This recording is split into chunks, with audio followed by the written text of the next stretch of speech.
Hello, my dudes, and welcome back to the Mike and the Press Pass podcast. I'm Mike. As always, I am David. Oh, always? I've always been him. Whoa. Well, except when some people call me Dave, and I just don't care to fight that battle, so I'm just like, whatever, sure. Great, yeah, that's fine. Like, no one seems to care. That's not my name, but whatever. Yeah, you know, I feel you. No, it's not just Chris Davis. It's tons of people. No, same things. Like, hey, Mikey is like, my name's not Mikey. I've never introduced myself as Mikey. But you have never expressed a strong preference to not being called Mikey. No, it just was like, it's not my name. I never, like... Yeah, but like when people, you've never said like, hey, how's it going, Mikey? Like, actually, it's Mike. And you go, oh, okay.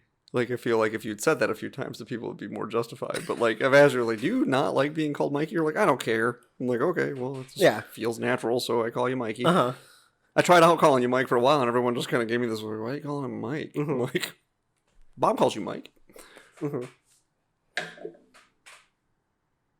Yeah, anyway. But so, yes, I'm David, still. And how's your week so far? my last 2 weeks, you mean? Oh, yeah, I forgot. Technical difficulties. Yeah. Whoops. Sorry. And guess what? We're still here in the studio at West Coast. Keep on trucking. Right. At least for the next month. I'm fitting to ride or die. Yeah. Yeah, I don't know. Well, I guess I don't know. I guess this is the first week of cast since I've had my fucking wisdom teeth out. They're almost better now, so that's cool. You're not barfing up blood or shitting out blood? No, I had a couple relapses. Ooh. Well, not with the barfing and shitting blood, but with my mouth just fucking bleeding. I told you about fucking like almost passing out because I lost so much blood like after it stopped bleeding. Yeah, you were telling me that. Yeah. I don't know if you told people on the podcast, but... No, yeah. So my mouth had quit bleeding, and I hadn't started smoking yet. So I was like, I gave it a solid 5 days, 5.5 days before I started smoking. And then even then, like, I'm still smoking very gingerly, and like I didn't drink any alcohol. I just followed all the instructions, right? They said not to smoke for a week, but then the instructions were like 3 days, so I gave it 5, split the difference, whatever. But it was all better, like healing. You got tired of the straight edge life, and then you're like, fuck it, I'm going YOLO. No, I hadn't started smoking yet. Oh, okay. I wasn't back on smoking yet. And then fucking, what did I do? I think what it was is like, I strangely think I swished too vigorously with like the saltwater rinse or whatever they were. I thought you said it was you said you did the hydrogen peroxide. Oh, I was doing peroxide. That's right. Because I ran out of salt. And I was like, oh, well, they told me salt, but then the instructions. How do you run out of salt? You just don't use salt at home? Well, I forgot that we had a salt grinder. I always used, well, actually, I mostly used Lowry seasoning salt on most stuff. And then I have a sea salt grinder. And then we had a thing of Morton's salt. And it looked like it was from like the 70s or something. And so I went through the rest of that. You're supposed to use like 2 tablespoons of salt every time you rinse. Yeah. So I went through it in like a few days. And so I wasn't doing the salt rinses, and I was like, oh, I'll just use peroxide. And I think I just swished too vigorously. And I was like, oh man, I was like watching TV or something. I was like, oh, I fucking feel like my mouth is bleeding. And I went in there, and sure enough, I was like, oh, it's fucking bleeding. And so I was like trying to rinse it out, and then it just started bleeding and bleeding more. And I was like, oh man, it's fucking bleeding a lot. Right? And I put some gauze up in there, and I was like, okay, it's done. And then I went in the other room. I was like, still feels like it's bleeding. And then I went in there again. It was like my mouth was just like bleeding and bleeding and bleeding. And I was like, man, I'm losing a lot of fucking blood here.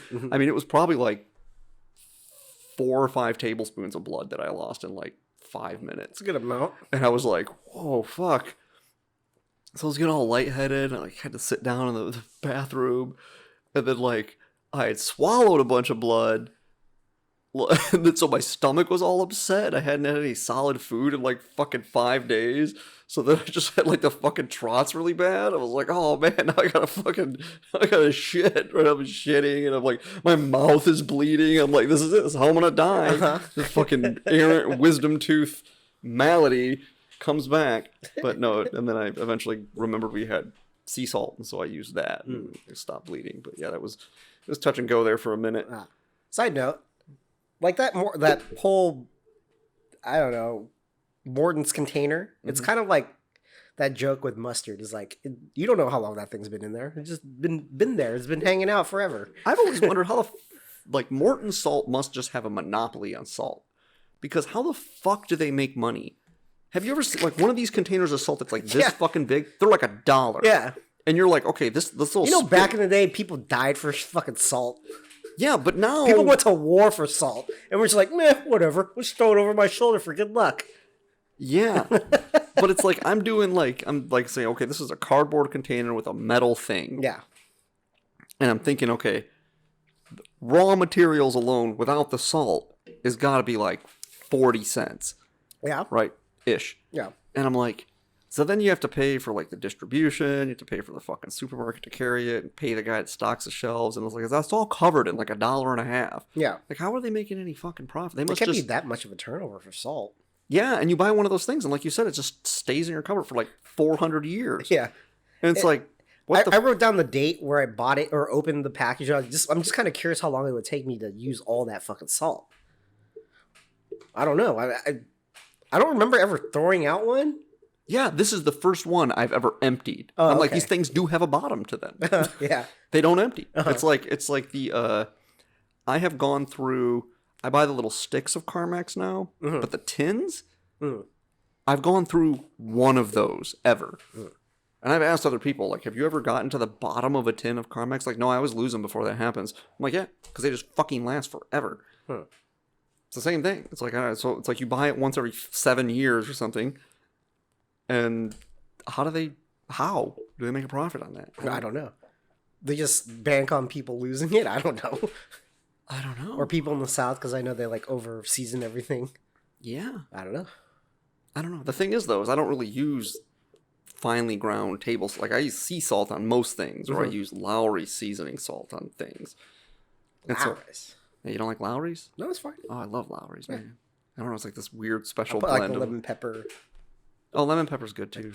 Yeah, but like, yeah, Lowry's like this mix of like a little bit of sugar and like salt and like paprika and a couple of other things. I bought a container like from the South, like Louisiana, like kind of like rub they use on chicken and fish and all that shit. I was like, oh, I'd use it, and I just never used it. It's like the Grill Masters. Not the Grill Masters, like Creole something. Oh, yeah. Okay. But it's like, yeah, I always make my own spices. I don't buy spice mixes usually because they're always just like 80% salt, and so it's just like way too much salt. Yeah, some of the like bottom basement ones, but like the McCormick stuff seems to be pretty good. Oh, is it? Okay. Yeah. So I don't know. My family always used a Montreal steak seasoning. Yeah, those are good. It's like half salt, dude. It's like a lot of salt in it. I don't know if they changed the formula because it's just like big chunks of like, herbs and spices and yeah, shit. but look at the ingredients. The number one ingredient is probably salt. Yeah, it's just like way too much salt for me. Like, for as much as I want, like, like a rub on your steak, if you put a proportionate amount of rub, you're putting a disproportionate amount of salt. So it's like, need it. You should need a lot of salt. Oh, speaking of salt, I fucking just right before I came to record the podcast, ordered some DoorDash, got some pho, and I just forgot, like, some places use MSG. It was like fucking dry mouth, like getting a headache right now. I'm like, fuck, not ordering there again. Well, a little bit of MSG is good you're talking about the broth, right? Yeah, like a little bit's fine. Yeah, but it was to the point where you have like Cottonmouth and you're beginning to have a headache. No, I like it to have like a little bit of MSG, but to be like somewhere between. Some of it's like super watery, and some of it's like halfway between like water and bouillon. Yeah, that's the one I like. Like, it's like super like, ooh, yeah, it's so good, but it doesn't have a ton of MSG in it. It's delicious. Mom. Yeah, there you go. But anything else? In the last 2 weeks. Yeah, my fucking. So no, I just been coping with my fucking teeth. It feels weird not having wisdom teeth. Like, it's like where there should be teeth, there is not. I know it's hard for you to realize you don't have wisdom teeth, do you? I have 2 or 3 of them. I think they removed one. It's just weird because I'm used to like putting food in my mouth and like pushing it to the back of my mouth to chew, and there's just like not teeth there anymore. Yeah. So it's like I can't chew it with the front of my mouth, and I can't really chew it with the full back of my mouth because there's these wounds in my mouth. So it's just like a lot of soft food, cream of wheat, and like I'm finally up to like hot dogs and like stuff like that, but I still can't eat like steak or pork chops or any of that shit. So it's like I made an omelet today, but like, yeah, so it's just been fucking. On the plus side, I've lost like 6 pounds or something like that. Oh, yeah? Yeah. But yeah, I'm trying to think of the stuff we did last week. I don't remember. What did we do last week? Yeah, because the stuff we recorded, all the missing tape. The lost episodes. Yeah. I don't know. Did we talk about D&D? Playing D&D? Getting through it? Yep. Almost there. Almost back to where we were before the unfortunate incident that shall not be named. It's like our 9/11. Never forget, bro. Never forget. Fuck you, Cryovane. Your terrorist attack. It's just a flying terrorist, a rogue lizard. Yeah, exactly. Icy breath. I even heard if you get hit by that icy breath, you turn gay. Yeah. We're back in purple tier, so that's like no more pool. That was fun for like a month, eh? Oh yeah, that's the thing for if you're watching this in the future. We're back on curfew. Yeah, because we're almost certainly going to break the curfew tonight. So we'll see how that goes. I don't understand how it's gonna work. It's not gonna work. This is like you just have to. It's just one of those things like smoking in public. You know, like Palo Alto has you can't smoke even on the street. Yeah, I heard that. But it's like, who the fuck is enforcing this? Like, someone snitches on you. It's just like just trusting people to do. This is what annoys me about fucking rules like this. Is so generally speaking, most people try to follow the rules most of the time. But when you make increasingly more and more ridiculous rules, and you make the public acutely aware that you're not really going to enforce them, that it's kind of like honor system, you know, like if you want a cup of coffee from our Keurig, drop $1 in the box kind of thing. Yeah. And like most people will drop $1 in the box. But if you said, I want a cup of coffee, drop a 50 in the box, then people are just going to steal coffee. Like they just will. Like that's just normal, right? Or not have coffee. Well, I don't know. That's always an option too. Sure, it is. But not really, you know. It's not really an option to just not have coffee. Like just like it's not really an option to never go anywhere but home. Just stay at home 24 hours a day, 7 days a week. When you realize that the cost. Well, I think we're in a kind of like a unique situation where we have a shop like this. We hang out here all the time. Sure. You know, we have jobs to go to. Most people are working from home and that's all they do. You mean like we actually get out of the house? Yes. Right, but my point is that you're going to replace some sort of restriction, like a curfew, 10 o'clock curfew for non-essential business, or for essential businesses, or no, it's non-essential businesses in public gatherings. And it's like, you know, people are just going to be like, that doesn't seem very, like, I want to follow the rules, but only to a point where it, like, inconveniences me greatly, and I know I'm not going to be punished. Mm-hmm. Like, I just won't follow the rules. Yeah. I don't know if I'm reading between the lines about that rule. I think they're just trying to stop people going to like when you go to a restaurant and all of a sudden it's like it's like a sports bar. Now it's like a club for some reason, but it's like in a tented area. Sure. I'm like, what is going on here? It's like, I don't know if they're just kind of curb that or I don't even know. Sure. So what you're making, it's doing something dumb, which is passing a rule. It was the same thing when they passed the curfew before, which was to discourage looting. Mm-hmm. And so you want to punish a very, very small subset of bad actors, shall we call them. Well, then the city council was like, we're not doing that. It doesn't make any sense. They only did it for one night. Or even that. I don't even think they actually enforced it. Because remember, it was more than a night. It was a few nights, I think. It only inconvenienced us one night. Yeah. But it was a few nights, and then then people were just like, fuck this. You're just punishing everybody. It's like lowering the speed limit by 30 miles an hour because like 5% of people go over the speed limit. It just fucking doesn't make any sense. It's like you can't punish everybody, right? I get that governance is hard and that policing is hard, but part of your job is to figure out an amenable solution to these things and try to govern in a way that does sounds like it should run. Let me just talk to the American people. No, see, here's the thing, man. Is like, especially when it comes to fucking like law enforcement. Uh-huh. Now, I'm not like a, fucking defund the police kind of guy or anything like that. But like, cops like are pretty well taken care of. I read some reports. They're well taken care of. Yeah, and they have fucking pensions and all that shit, right? And so it's like, you know what, man? Like, just figure it out. Like, fucking figure it out. Like, you're getting paid to figure it out. And most of the time, you have nothing to fucking deal with because this isn't Oakland or South Side of Chicago or inner city Detroit or fucking Columbus, Ohio, right? It's the Bay Area. So you have really next to nothing to deal with. Just a few hooligans at the football game or some shit, right? And so it's like, figure it out. You know, you're getting paid a bunch of money. You're getting millions and millions. Gangbangers driving by.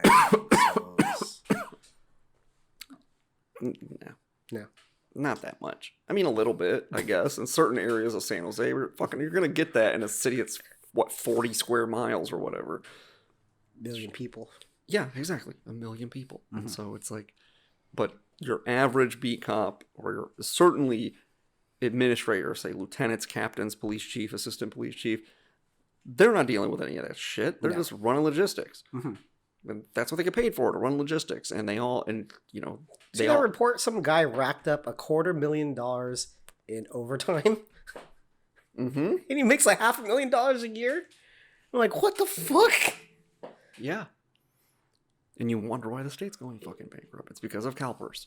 Like, it's because of public pension funds. Like, they're just doing all they can, like they've been doing all they can to get the best people for schools and whatever public service they can for a long time. And that's largely successful. They got a lot of good people and a lot of good for the state and all that shit.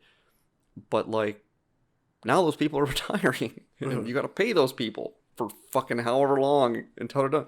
And they're like, oh, fuck, we don't have the money for that.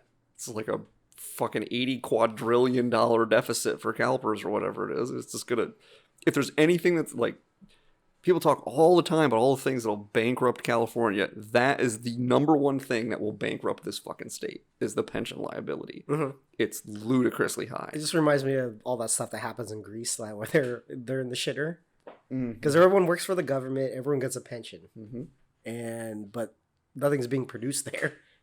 Well, yeah, because as it turns out, you don't spend other people's money as consciously as you would your own money. And so when you have, like, I remember doing a story about this when I lived in Iowa, where there was this gal and she was retiring from the school district. And I was like, oh, that's cool. And I was like expecting to interview this fucking old lady. Mm-hmm. Right? Just like your age. I'm retiring. Yeah. How old was she? 39. What the fuck? She was retiring? Yeah, 39. Whoa, that's awesome. Yeah, and she gets a fucking pension for like the next 20 years. Yeah, that's awesome. And she's still young enough that like she was even saying like, oh, I'll probably just go get another job somewhere else. Yeah. Yeah, she finessed the system pretty good. Right. She put her fucking... Good on you. She started early, put her 20 years in, and then she's like, I'm out. Mm-hmm. Pay me fucking 20 years of pension. Mm-hmm. And it's like, you can't do that for all of these people, right? You can't. Mm-hmm. Yeah. Like, I don't know what to tell you. Pay them higher salaries now and less pension later. But whatever. So, anyway. Yeah, I don't know. They're paid to deal with that shit. So I don't understand why they have to like constantly be doing things that are like... you know, people like us who are just like, how are a bunch of chuds. How are we like a greater risk now than we were like a fucking week ago? It's like, but now we can't be outside. Like, it's like, how are you going to prove that I was at some public gathering? If you want to close nightclubs and you want to close restaurants and whatever past a certain time, then do that. Don't say there's like a citywide curfew, right? Like, what the fuck is that about? I don't know. It's obnoxious. I don't know what it is. I don't know what it is either. But yeah, so that's fun. So it's a deal with that and can't play pool anymore because everything went back on lockdown. That's fun. So did we go 2 tiers up, didn't we? Yeah, I think from yellow we skipped red, went to purple. Yeah. And purple is the worst, apparently. I guess. This color coding system makes no sense. Everybody knows it goes green, yellow, orange, red. No, you gotta make it dangerous. Green, yellow, orange, red. Right? Green is go, red is stop. You know? Like we just, that's the severity. Whatever. But you throw in purple, it's like we're on chartreuse level now. Fucking. We're on Gatorade green. Yeah, Cerulean. Whatever. I'm sorry, that was Mountain Dew green. Yeah. It's like, what the hell? And so I don't know what any of it means. It's just do what I'm told. Like, oh, okay, I won't do that anymore, I guess. Can't have people inside at work anymore, so done with that. Yeah. So makes cleaning up easy. Nice. Well, same amount of customers, or? Well, we've only been on lockdown back on Purple since Wednesday in Alameda County. And so I worked Wednesday night. It was pretty quiet. I worked today. It was a little quiet. So it's kind of hard to say just yet. But I don't know. You can do less things. So I feel like there's just an equilibrium at play where it's like you can do fewer things. Can't go to restaurants and do other stuff now. So you're probably more likely to hang out at the cigar shop for a long stretch than you normally would be. So I think that kind of balances the scales a little bit. But what the hell do I know? Cool. Anyway, what about you? What have you been in the last 2 weeks? Forgot what I did last week, but this week, listen to an audiobook as I do at work. Yeah. Vagabonding. And that kind of led me to reading this current book I'm reading, where I just cracked open, is On the Road by Jack Kerouac. I was actually just going to ask you, did that lead you to read On the Road by Jack Kerouac? Yes, and it did. Because they quoted that book so much. I was like, I got to read it at least. So that's pretty interesting. I just got into it, so it's just him starting the journey. He's going out west towards... he's aiming for Denver. Yeah. But it's like crossing up north and south and all that shit, so not into the meat of it. And it's kind of interesting the way that the ebook is done, because it's like, I guess it's like kind of mimics like how the book was typed up. It's just one long scroll, so there's no real chapter breaks in it. Well, yeah, it's just a literary equivalent of modern art, basically. It's like style over substance. Yeah, it's like, that's my biggest criticism of it. I know a lot of people that really like that book. Like, oh, are we like On the Road by Jack Kerouac? I'm like, no, not really. Doesn't really do it for me. It just feels like the novelty of what it is and what he's doing are in the forefront of... It's like the Americana of it. Like, yeah, this is America. Right, but the better version of that book is In Search for America with Charlie, which is a very similar book that John Steinbeck wrote. And John Steinbeck can actually write. So there's that. But he's just like, it's a book written by a guy who doesn't know how to write, basically. It's like here's this interesting shit that happened to me and this interesting journey that I went on with no form or structure, narrative. It reads like a journal, really. Yeah. But you could clearly tell he wrote it like after the fact, because he does some foreshadowing a little bit, but other than that, it's just like a stream of consciousness, really. Yep. So I guess that's what makes it interesting, because it feels, it's like a visceral feeling to it, I guess, because it's just some guy's journal, it seems like. Yeah, I'm just not a big fan of stream of consciousness writing as a general rule. There are some exceptions to that, but no, yeah, let me know how that goes. But yeah, it was like you said, Vagabond. I was like, I would have, like, I didn't want to interrupt you. It was like, are you going to read On the Road now? I might read On the Road. I was like, oh, okay. Yeah. So reading that, and I keep on, like, I didn't have enough time to finish it. I did start Who's Afraid of Virginia Woolf? The movie or the book? The movie. Or starting play. that. It's a play, not a book. Okay. Yeah. So was starting that, but yeah, there's like a shitty version on YouTube. It's like super pixelated. Like, just rent it on Amazon or something like that. Yeah, it's pretty good. Yeah. I think we talked about it. Is it Richard Burton? I don't know. I think it's Elizabeth Taylor. I don't remember who her co-star is. I thought it was Richard Burton. Tell us about Raised by Wolves. Talking about Who's Afraid of Wolves. Yeah, I was going to, actually. Yeah, so I started that. I got 4 episodes in the other night. I didn't watch any last night. I turned my uncle onto it, and he seems to be pretty happy with it so far. Yeah, I like it. There's some things about it that I don't particularly like, that are more, I think they portend, I think the direction is going, and if it goes that direction, then I'm just like, nah. But in general, it's. I can guess what. Guess what? Yeah, what you don't like. What's that? The whole. Wait. Oh fuck. What, episode 4? Okay, I might be spoiling something if I say something. So no, I will not. Trying to remember what the last thing that happened was. Did they see the big rock No, I don't think so. That has a lot of heat. Oh, yeah, I've seen that already. Yeah. Yeah, and then that guy catches on fire. Mm-hmm. I heard a voice. Mm-hmm. Also, that dude's one crazy looking dude. I think he's on Vikings. That's the first time I've ever seen him. It just looks like he looks fucking crazy all the time. Like, dude, what's up with this dude? There's some good twists in it though. That the people that initially were made contact with mother and father were actually atheists in disguise. Mm-hmm. I think that's interesting, but there seems to be a I think that one of the things that rubs me a little bit the wrong way is that there is this disconnect between the attitude of the atheists that we see that are embroiled with Soul's Legion, and we're led to believe that their attitudes are the same attitudes that programmed Mother. And it seems like she's much more zealous. Like, they're not secularists, right? It's not theists and secularists. It's theists and atheists. So it's like all of the dogma, they just take one dogma and replace it with another. And if anything, I feel like the religious dogma is a little more nuanced and a little like, and so it just kind of annoys me, like how, like, probably because I'm an atheist, they're like so militant. It's just so like gratingly like zealous, hardline, like dogma. Like the atheist dogma is more dogmatic than the religious dogma for the most part. And that's a little annoying. I would have liked to have seen a little bit more balance there. But then again, I'm just getting that filtered through basically Mother, and that's it.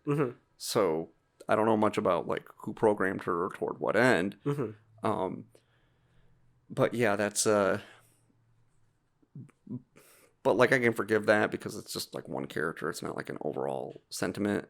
I probably feel like it's more nuanced and variegated among the religious because there are more religious characters and they all have differing sensibilities about, you know, the level of faith or whatever.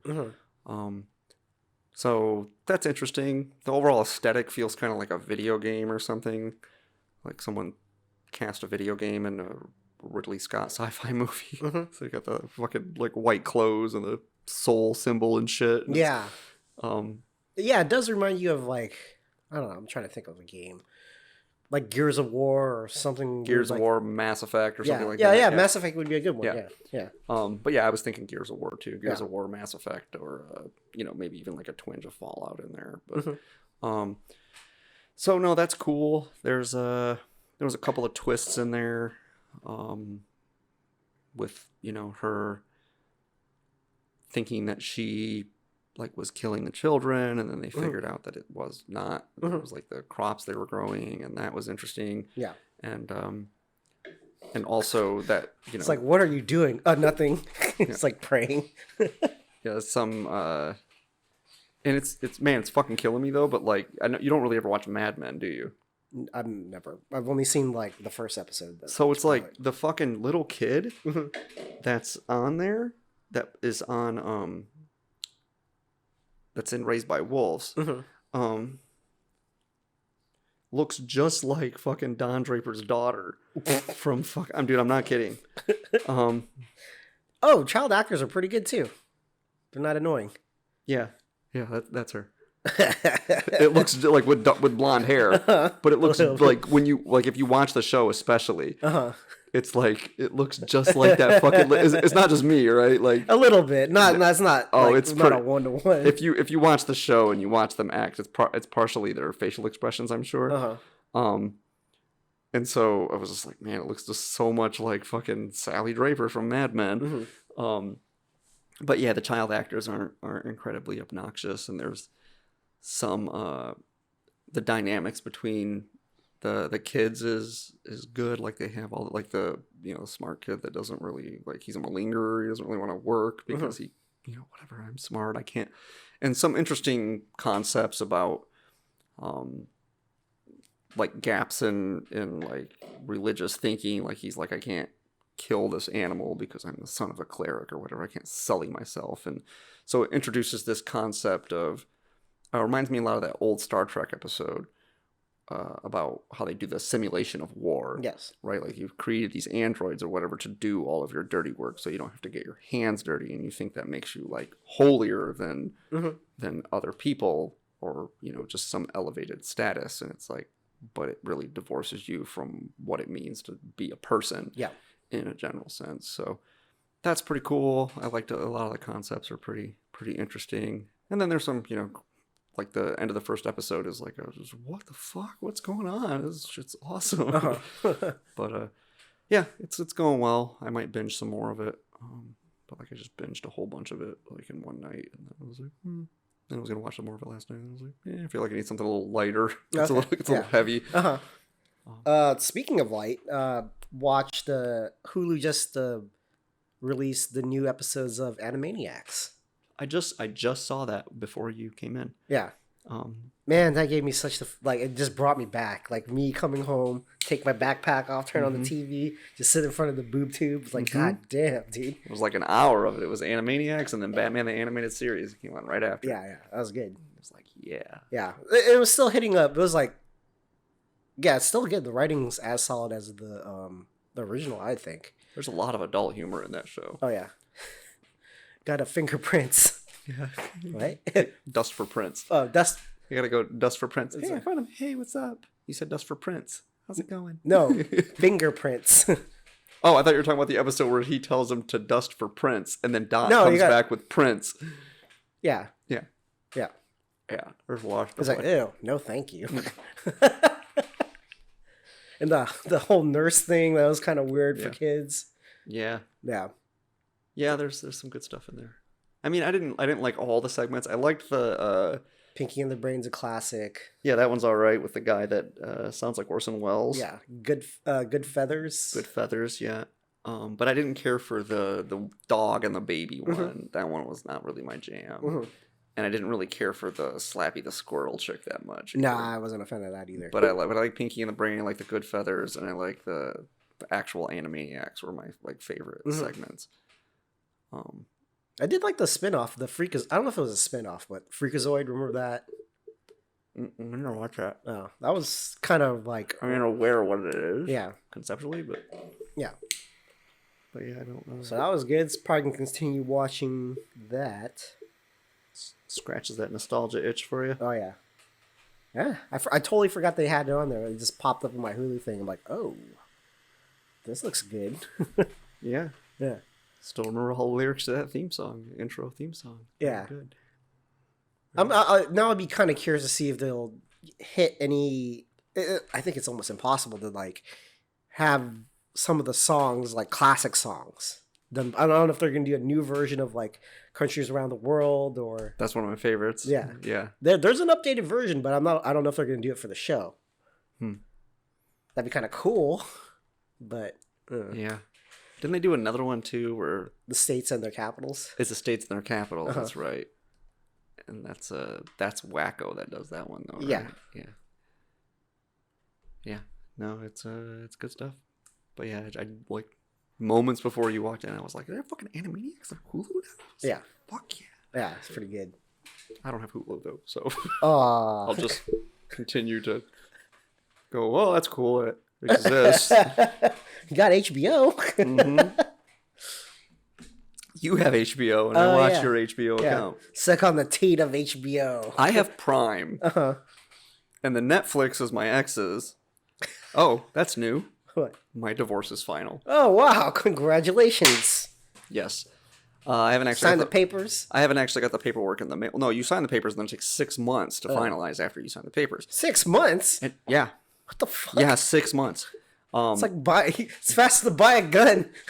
Yeah, I know, right? Trust me, I had weighed that option. But yeah, I haven't actually got the paperwork in the mail yet, but my ex sent me the screenshot. And then what did she say? So you're gonna get married again? Real married this time? Yeah. Diana's just happy to be my girlfriend at this point instead of my mistress. But what did she send me? Oh yeah, it's true, mistress. Yeah, she was my mistress for the last 4 years. Yeah. But what did she say? She said like the tone of it is just like nice knowing you. Right? Divorce finalized as of 11/13/2020. Mm-hmm. You should get stuff in the mail at some point. Take care. Yeah? Like, just fucking have a nice life. Yeah. That's what I read that I as. don't have to talk to you. Yep. You got my taxes, dummy? Yeah, but yeah, here's the filing. Nice. Yep. Filed. Finalized. So, yeah. Courts mailed things on 11/16, she said. So, I should be getting that soon. Oh, now you're a divorcee. I'm a divorcee. Yeah, if I were single, that might matter, but I'm not, so I don't care. You can say that. Sure, I can. I could have said it before. But usually, I just say my ex. And like, oh, your ex? Like, people at Ohlone, too, don't know I'm married, and they'll be like, I said something about my wife one time. They're like, you and Diana are married? And I was like, nope. She's your mistress? This is my mistress, right? Or someone said something about, like, are you guys ever going to get married? How long have you guys been together? 4 years? Are you guys going to get married? I'm like, I am married. Really? Technically, yes, I am. Yes, legally, I am still married. So that's fun. The funniest thing is just how long we've been separated for. When you add up the time that I was in Ann Arbor and the time that we've been separated since I've been dating Diana, it's like that's the lion's share of our marriage. Oh, that's funny. Right, because I was in Ann Arbor for like 2 years. And then Diana and I had been together for 4 years. We were split up for probably 6 months prior to that. So that's, 6.5 years? We've only been married like 10 years or something like that. 11 years. 10, not even 10, 9, I think. Because I think I was 27 when we got married. And so that's 11 years. 11 years. So, yeah, we've been married 11 years. And then you just deduct those 6, and it's like more time than we were actually together and like married. Kind of weird, but anyway. So no, I was very happy about that. The old lady's very happy about that. It's funny is she doesn't care that much about it as she did when we first got together. It was like she's like, yeah, is it kind of terrible that like I gave you all this grief about it when we first got together, and then like now that it finally happened, I just care a lot less. Yeah, like I just don't really care that much. I mean, I'm happy and everything. What's a weird thing to be upset about? It's like I'm trying to do the thing. The thing's not happening. Yeah, but when we first got it's not like you're like, oh, don't worry, baby, I'm going to leave her. It's not with that. No, but you got to understand, man, that like, okay, so she's Eastern European.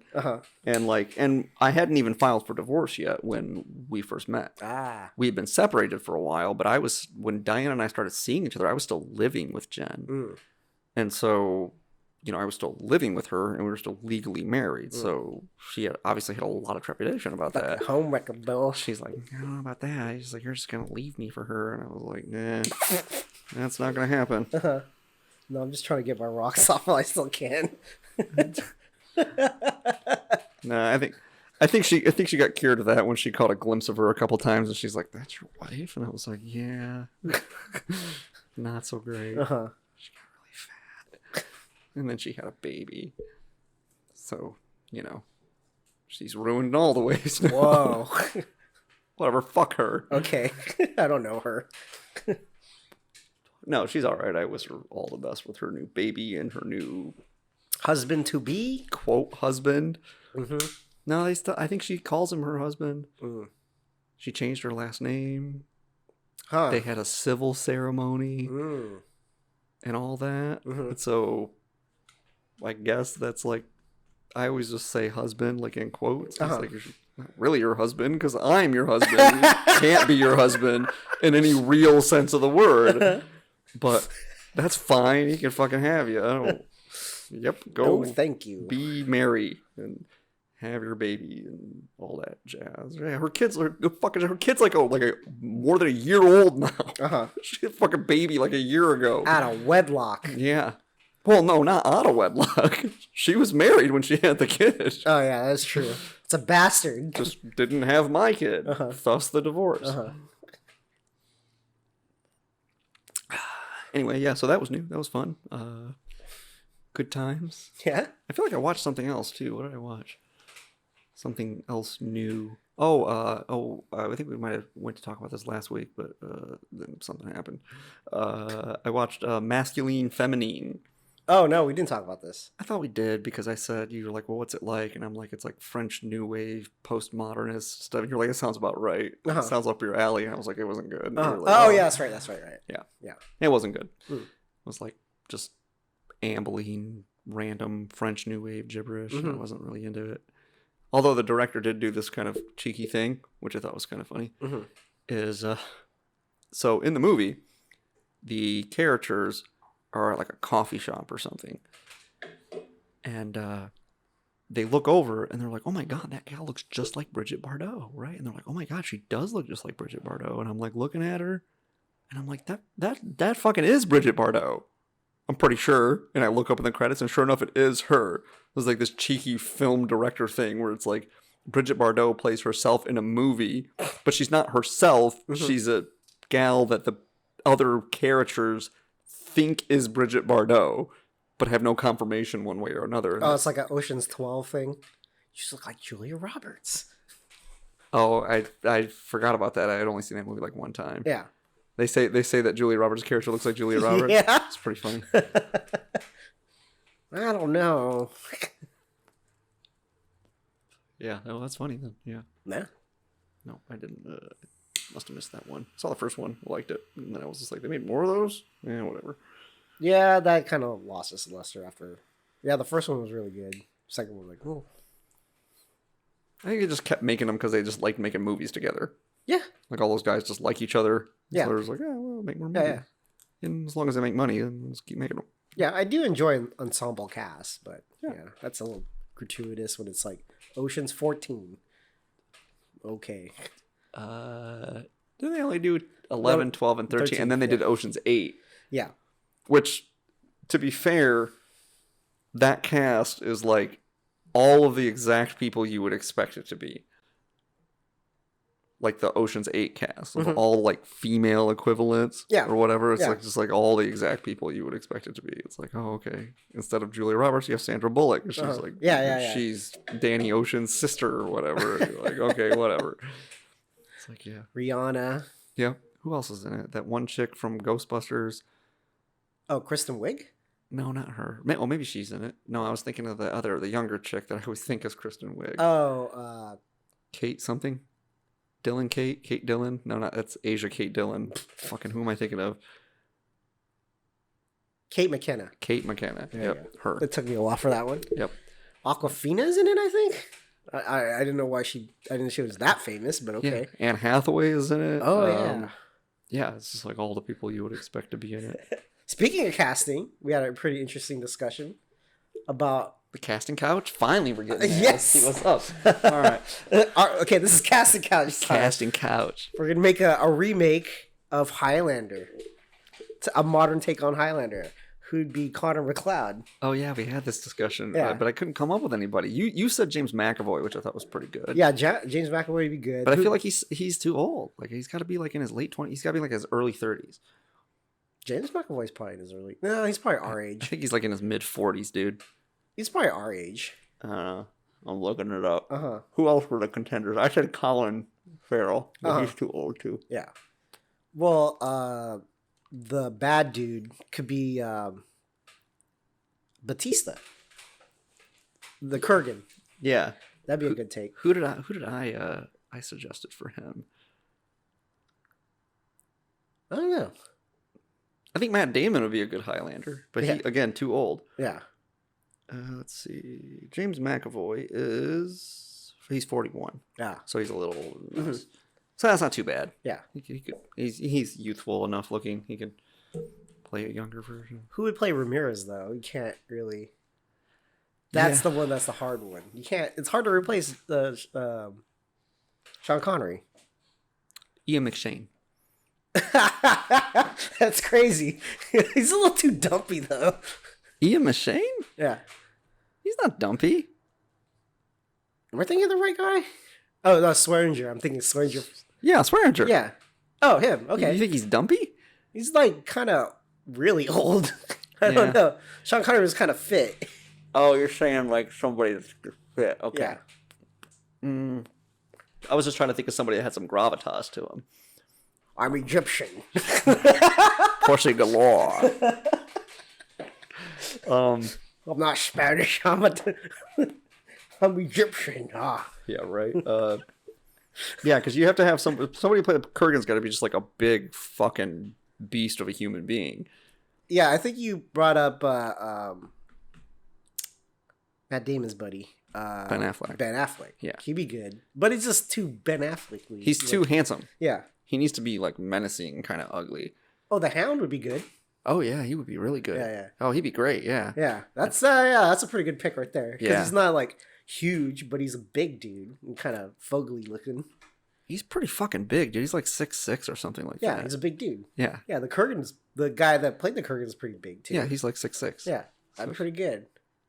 I don't know. 6'6" is really big to me. Not pretty big. Yeah. Pretty big's like 6'1", 6'2", 6'3". Uh-huh. Like 6'5", 6'6" is a fucking big dude. Uh-huh. Especially when like, you know, you're pushing like fucking 250 plus. Yeah. Like you're not some like Deontay Wilder 6'6". You're like fucking Tyson Fury 6'6". Jon Snow as Connor McLeod. Yeah, you could just cast it with Game of Thrones people. Yeah, pretty much, right? Yeah, because it's just like a modern day, you know, medieval kind of conflict. Yeah. So yeah, you would, and well, I think Jon Snow is actually pretty young. Well, he's Scottish too, isn't he? Oh yeah, yeah. Kit Harington is Scottish. Yeah. And he's little enough that like the Hound would tower over him. Who's the brother? Rob. He'd be good too. Yeah, he's maybe not brooding enough to be Connor though. He has to have kind of like that brooding quality to him, you know. Could be Duncan MacLeod. Hey, Duncan MacLeod or Clan MacLeod. We still need to watch Highlander 3 and 4. I don't think it's gonna happen. What about the guy that played Titus Polo in Rome? Titus Polo. In Rome? He'd be a good Kurgan. Trying to remember. I only seen like 2 episodes of Rome. Ray Stevenson, I want to say his name is. He's a big guy. He's also in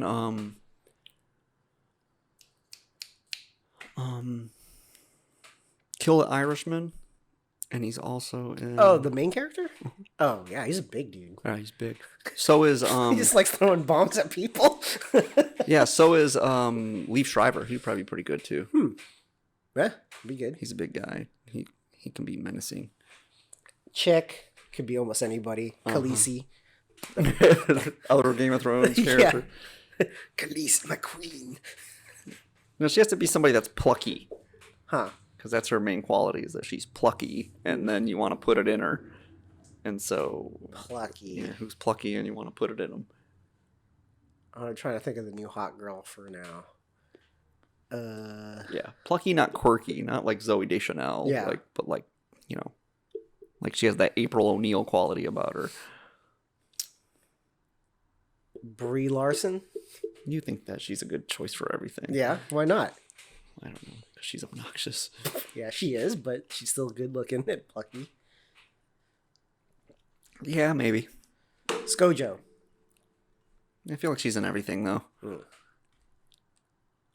I love her, but I'm kind of tired of her. Yeah. She's Emily Clark as the old wife that dies. Amelia Clark. Yeah, oh, there we go. Yeah. Khaleesi. Yeah.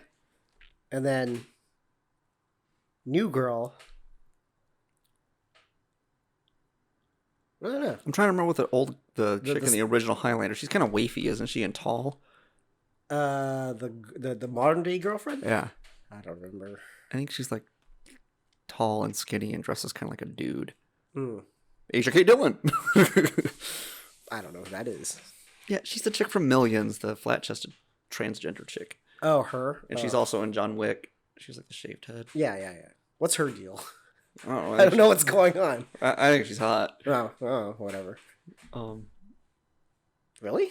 Yeah, I don't know. She's got this kind of like big dick swagger for a chick. Yeah. That's how I feel with Gal Gadot. Yeah. Big dick energy. She does have big dick energy. What the fuck? She's got big dick energy. Yeah, for she sure. just fucking strolls in like, what the fuck you want? Punks people. I don't think she does, but yeah, she's too big though. yeah, she's too big of a lady. She can't, because you can't have her like dwarf and Connor. But Was it a thing with Tom Cruise and Nicole Kidman. Nicole Kidman? He had to stand on an apple box or something like that. Yeah. Well, Robert Downey Jr. had to wear platform shoes in Iron Man. Oh yeah. Yeah. Because everyone else is taller than him. Well, no, specifically because Gwyneth Paltrow is taller than him. Because Gwyneth Paltrow is like 6 foot.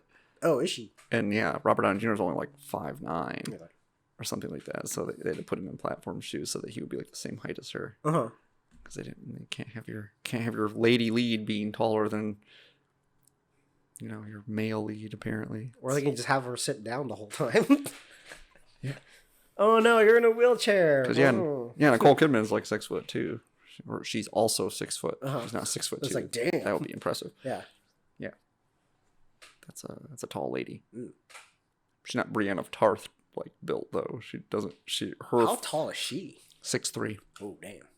But her physique communicates that she's big. Yes. Right, like she's a curvier lady. She's not like all up and down like Nicole Kidman is just very statuesque. She's just all up and down. So her physique belies her height. So you don't realize like she's 6 foot tall. She's like in heels too, especially. That was my favorite dig too when they asked her if she was like, are you trying to see the silver lining in you and Tom Cruise breaking up? And she's like, oh yeah, absolutely, I can wear heels to events again. Dunk. Suck it, nerd. All right, let's move on to the cigar portion. Let's do it. It's gonna be a little short, but what are you smoking? I'm smoking the House Blend Espinosa.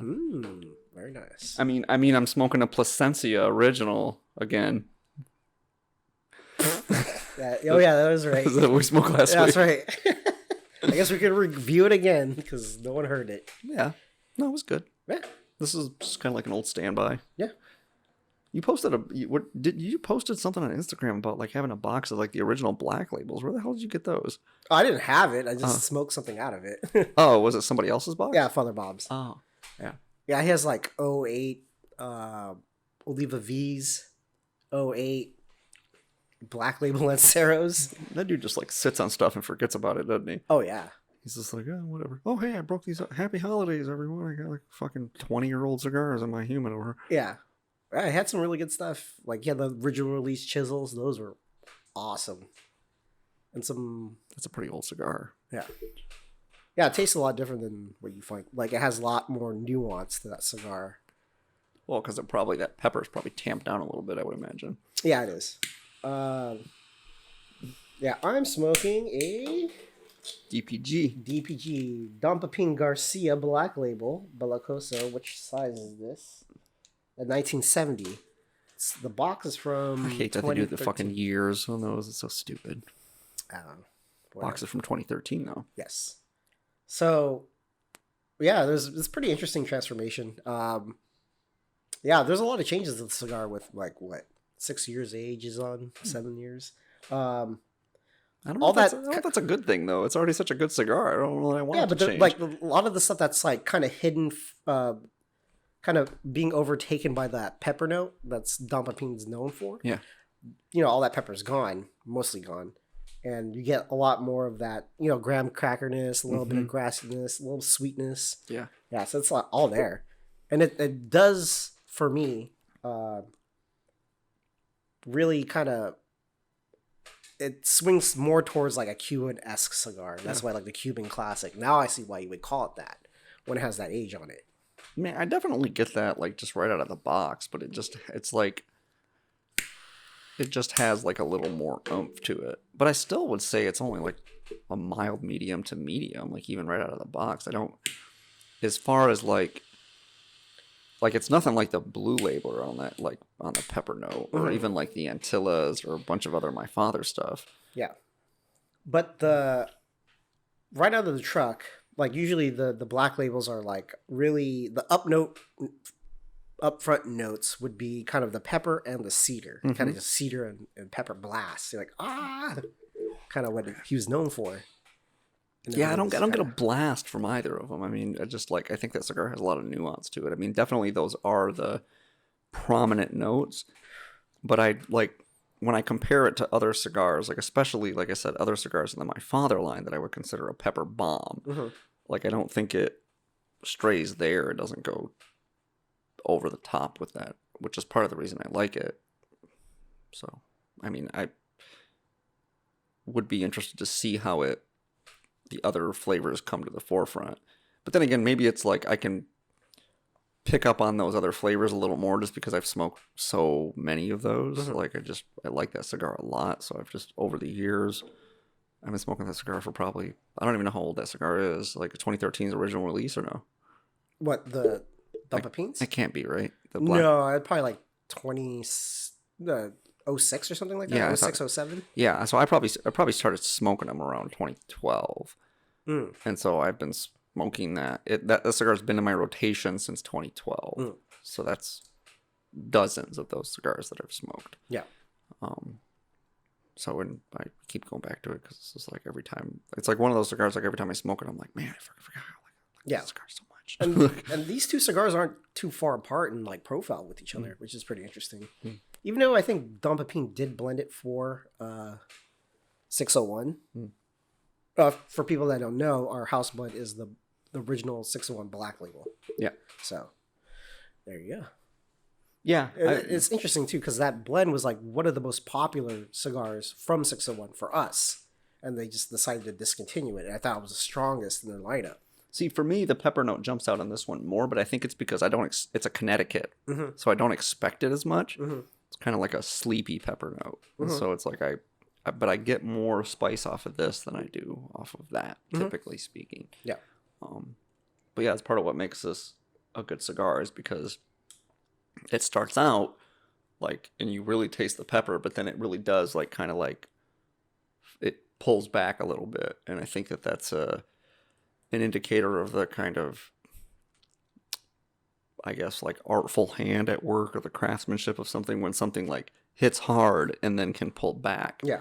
I think it's probably more of an indicator of a thoughtfulness on the part of the blender than something that like is kind of like low simmer of a few notes and then builds, like a lot of cigars do that. They build up to like this cacophony of like flavor, which is, I like too, but I think it's playing jazz. Everyone's playing dubstep. Right. But like this, like when something hits hard in the front and then mellows out, it's like you can see like the deliberate like composure of the cigar like at play. And you go like, well, that takes a lot of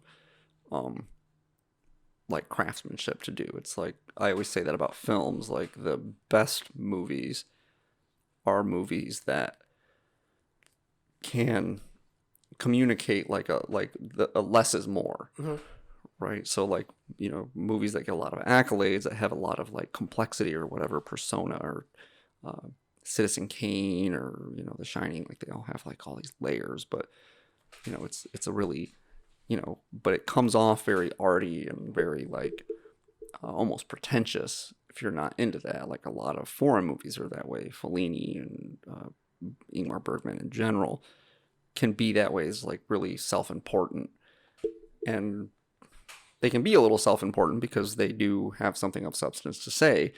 But a movie that has a lot to say but is economical with it, I think is the highest level of filmmaking.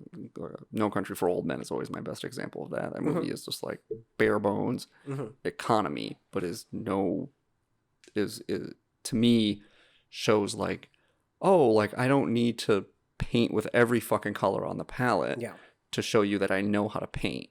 There's not even a soundtrack to that movie. Yeah. It's fucking crazy. Yeah, it's like... And you're just glued to it. You can feel the tension. Yeah, it's a great movie. It's palpable. It's really, really good. And so I never miss an opportunity to sing that movie's praises. But, some things like you can flex every muscle available and it still works. Like the cinematography in the new Blade Runner. It's like that dude is just like open field, and he's like, I'm just gonna fucking hit you with every color palette and every composition you've ever read about in a film book. Yeah. To show you that I know how to like get a pad and a pen I'm taking to school, son. Right, exactly. And it just works because it's like, okay, yeah, we get it, Uncle Fuck, right? But like, a movie like Grapes of Wrath is much more understated than that. And so, especially like, that movie's in black and white, and so lighting and composition and everything are far more important when you're not using color. But so yeah, they're just different schools of thought. But I think that the highly rich movie without like pretentious overtones and like super arty and like, you know, you watch it and like you have to have somebody that like went to film school to be like, no, here's why you don't understand it. It's like, see this vanishing light coming over here and it's telling you direction. Yeah. It's giving weight to this side of the frame. I get it, but no, that's why that's like the thing is like I absolutely do get it, and like that's why. No, I just don't understand. It's like, no, I do understand. No, just let me tell you how I fucking understand. And let me tell you why this movie is obnoxious and fucking pretentious. It's not because I'm a plebe. It's because you're just a jerk off, and the filmmaker is a jerk off, and you want to feel good that you're a jerk off because he's a talented jerk off, and you're a talentless jerk off, and you feel better about it because you quote understand it, and it's like, no, good movie's a good movie. Yeah, Persona is not a good movie. Don't watch it. It's garbage.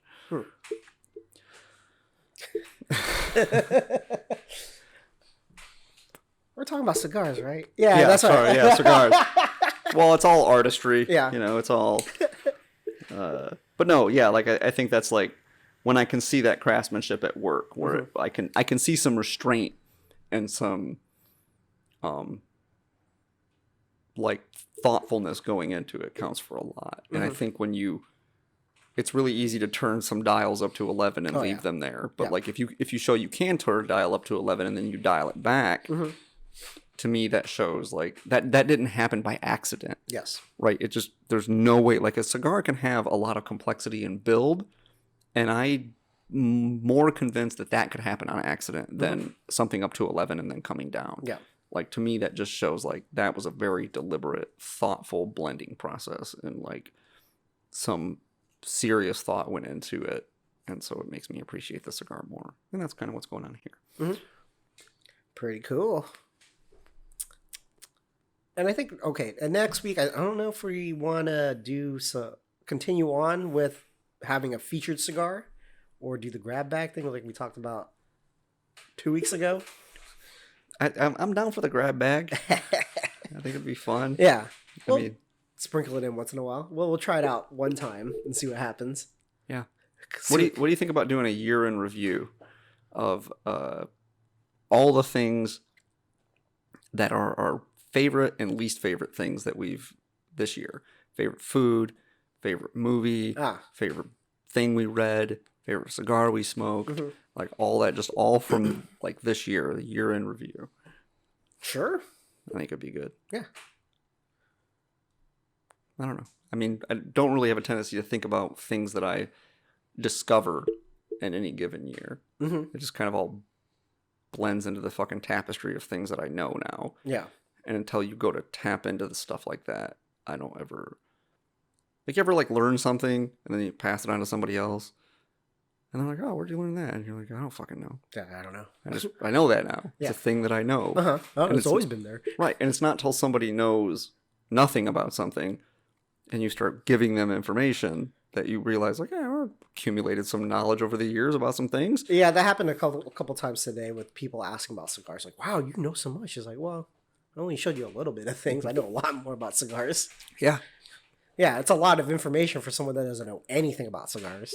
Yeah, this guy I work with at Aloni, Leon, he's older than us by a bit. Actually, I think he's older than us by quite a bit because he's black. So it was like I didn't realize how much older he was than me. I thought he was like in his early 40s, like in mid 50s or some shit. And he calls me the professor. So like he'll be there and be like, oh, you recommend these cigars, you know, and like you want to know something about you, go over there, ask Dave. He's like the professor. He knows all that shit about cigars. And I'm like, I'm not anything compared to Jeb. Like, you talk to Jeb, he fucking went to, like, cigar college and shit. You know, like a fucking master's in cigarology or whatever. It's like, I don't know fucking anything. I just know it tastes good and maybe why it tastes good. But, yeah. I always find it fascinating, too, with customers, like, they ask you a question and you start answering. It's like, wait, hold on. Do you smoke cigars? It's like, no, I don't. I'm just here. It's all academic, bro. Yeah. All academic. I always find it funny when people say that. I'm like, okay. Yeah, it's just, it's really funny too to me that like, for me, it's like when I start giving somebody the rundown about something. Like someone came in for the first time to Aloni today and he was like, hey man, I don't know anything about cigars. I'm looking to get to do it. I want to buy a humidor. And I'm like, okay, well, I'll sell you a humidor, but how many cigars do you have at home right now? He's like, none. And I was like, okay, so if you want my advice, whatever money you want to spend it on cigars right now. Yes. Do not spend money on a humidor. Mm-hmm. Spend money on a humidor when you have like 50, 60 cigars. Mm-hmm. It's actually, before you spend money on a humidor, spend money on a cutter. Yeah. So order of operations is cigars, cutter. Would you say cutter before lighter? I would say cutter before lighter. Huh. I'd probably go lighter first. My attitude is that anything will light your cigar, but a good cutter, the difference between a good cutter and a bad cutter is a big difference.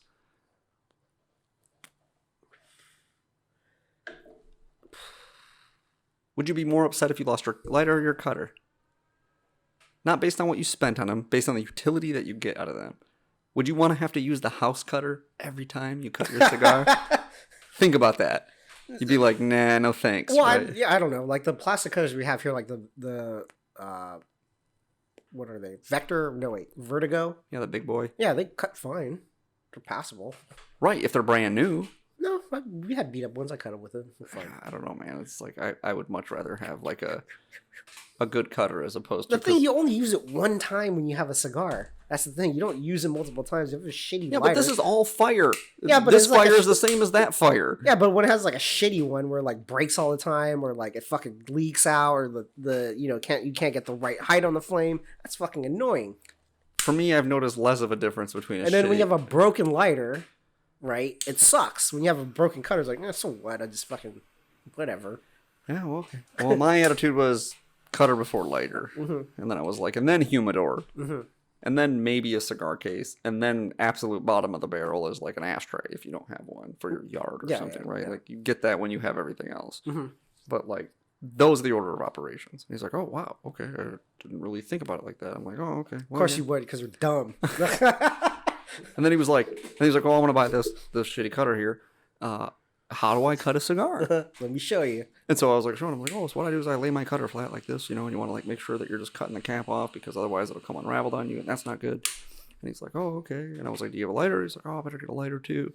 And so I was like showing him, like, okay, so here's how you light a cigar, and like, how to toast it and make sure it's not ballooning, and and when you're smoking, make sure you try to smoke slow, and make sure you let the ash build up, and you don't want it to smoke hot because you don't want to relight because it'll get bitter and this and that. And I'm giving him the whole rundown. He's like, wow, there's like a lot to this. I was like, how do you know all this shit? And I'm like, just smoke cigars every day, over a long arc. You just pick it up. It never dawned on me. I was like, yeah, that kind of is a fucking involved thing. Yeah, it's overwhelming, right? You just think about it, like, man, that's freaking like a lot of stuff to know. Well, it's like learning how to pack a pipe and smoke a pipe, right? It's like, it's a lot of fucking work, but it's like, it's kind of second nature. We've been doing it for a long enough. I still don't know how to do it that well. I still just like pack it so it just like feels like it'll draw. And I was like, oh, okay. Yeah. It's like a whole ritual. You gotta fucking make a pentagram on the fucking ground, praise the fucking Allah or something like that. Hope it burns. Yeah, I don't know. I just don't, like, it's just too much work for a pipe. It's like, eh. Yeah. I was thinking about picking it back. It's pipe weather because, getting colder. Yeah. But it's not as interesting, like pipe tobacco. It's about everything else but the tobacco. Yeah. Right? It's like it's your tamper, it's your fucking lighter, it's your pipe. Everything's secondary from the I mean, you get some flavors off of pipe tobacco that you cannot replicate with cigar tobacco. Sure. But it's just not as interesting. Yeah. Yeah. Oh, the flavor changes. Like, no, it doesn't. Stop lying. I think that there's more there's no progression in my eyes. That's the problem. It's sure there's as many things going on depending on the mixture, right? But if you're just smoking like straight Cavendish or just like I'm boring when it comes to pipes. I like English, and like Burley, and maybe like a Burley and Perique blend. Yeah, like like that buttery kind of like fairly light. I don't like anything with a lot of Kia in it. Nope. I don't like anything with black Cavendish in it unless it's just like a pixie dusting of it or whatever to give it a little bit of oomph. But generally speaking, I'm just whatever.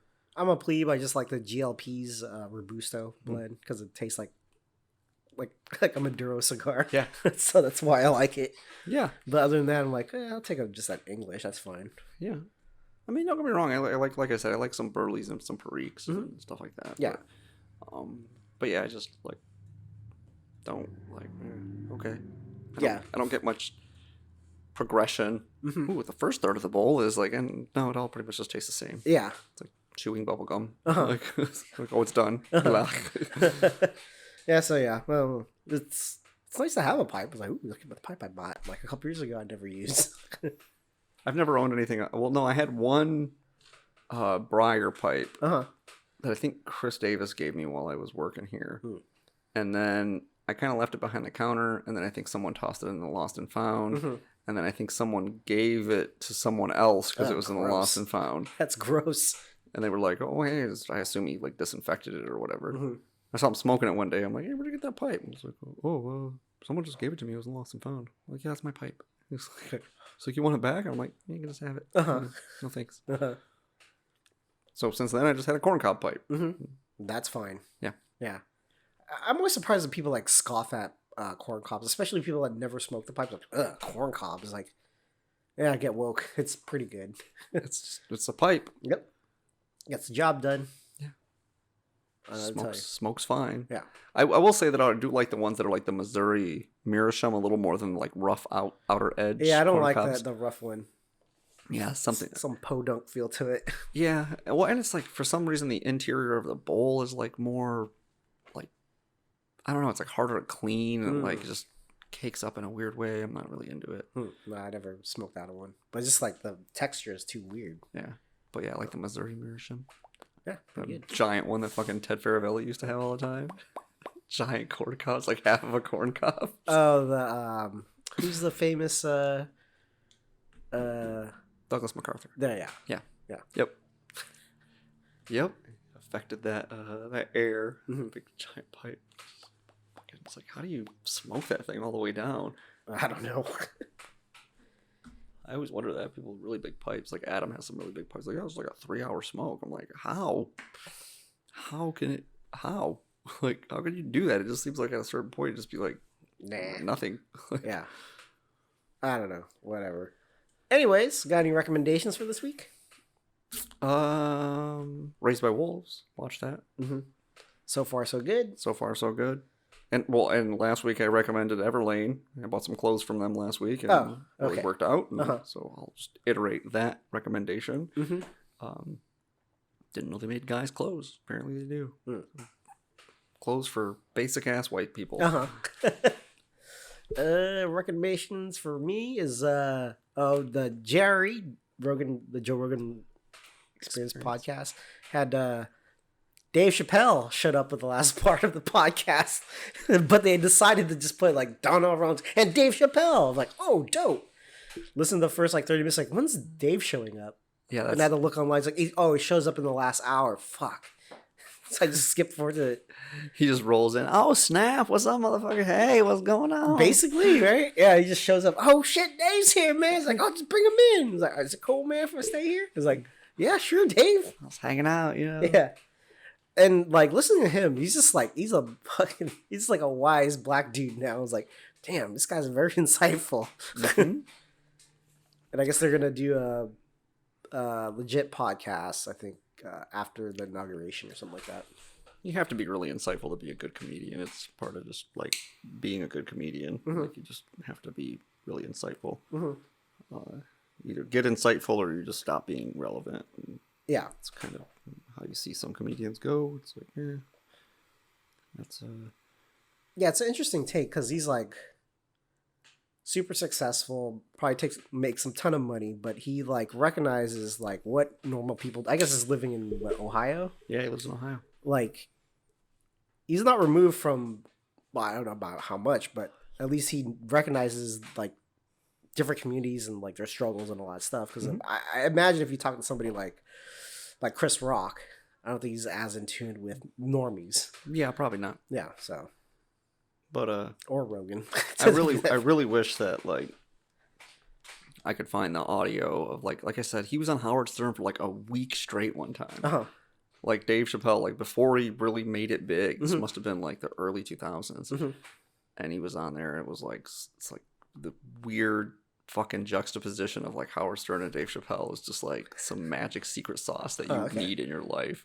So good.